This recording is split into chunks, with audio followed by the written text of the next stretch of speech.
ભરવાડ સમાજનું આસ્થાનું પવિત્ર કેન્દ્ર એટલે કે બાવળિયાળી 1008 રામબાપુના સાનિધ્યમાં 9 દિવસનો કે જે રૂડો પ્રસંગ ચાલી રહેલ છે કે જેમાં રામકથા, માલધારી દીકરીઓના રાસ ગરબા, માલધારી દીકરાઓના લાકડી રાસ, 111 ફૂટની સમાજના વડોદરાના દીકરાએ બનાવેલા ગરબત્તી મંદિરની પુનઃ પ્રાણ પ્રતિષ્ઠા જેવા વિવિધ કાર્યક્રમો યોજાયા હતા કે જેમાં સમાજના સૌ આગેવાનો ઉપસ્થિત રહ્યા હતા। ત્યારે પૂર્વ ધારાસભ્ય ભવાનભાઈ ભરવાડ દ્વારા પ્રાસંગિક શું કહ્યું આવો સાંભળીએ।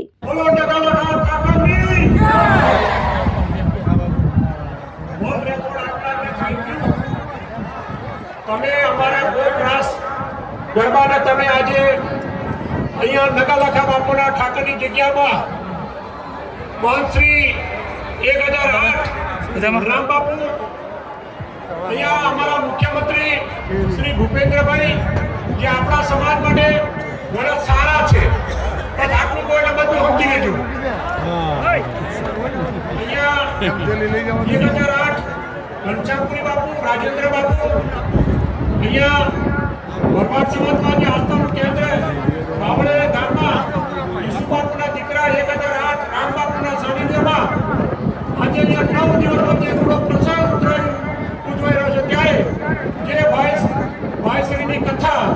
માલધારી દીકરીઓના રાસ ગરબા, માલધારી દીકરાઓના લાકડી રાસ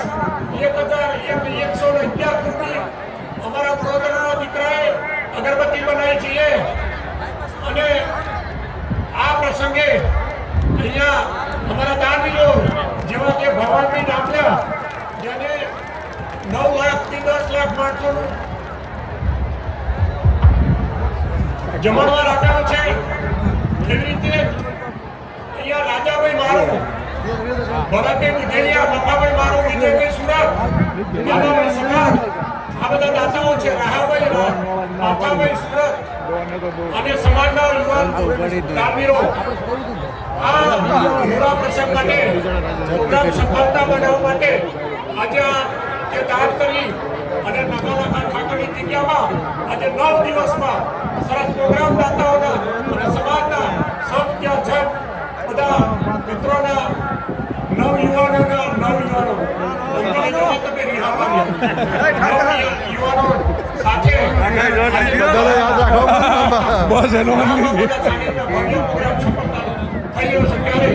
ગુજરાત સમાજના ગુજરાતના મુખ્યમંત્રી આજે વિધાનસભા ચાલુ છે છતાં લોક લાગણી આપીને આજે આપણા વચ્ચે અહીંયા નગાલખા ઠાકરની જગ્યાએ છે તો આપણે એમનો બહુ આભાર માનીએ। વધારે નહીં કહેતા અત્યારે વ્યસન નહીં કરવા, સમૂહ લગ્નમાં દીકરીઓ પરિણામે ખોટા ખર્ચા ના કરવા, જેવી રીતે આપણે અત્યારે શિક્ષણની ભૂખ પડી છે ત્યારે શિક્ષણમાં સુરેન્દ્રનગર, અંબિકલા, બાવળિયાળી, આણંદમાં 2 છાત્રાલય બની છે, ભરતભાઈની, રાજાભાઈની, એવી રીતે જુદી જગ્યાએ જે ટ્રેનિંગ સેન્ટરો ખોલીને સરકારી નોકરીઓ આપણે કામ કરીએ છીએ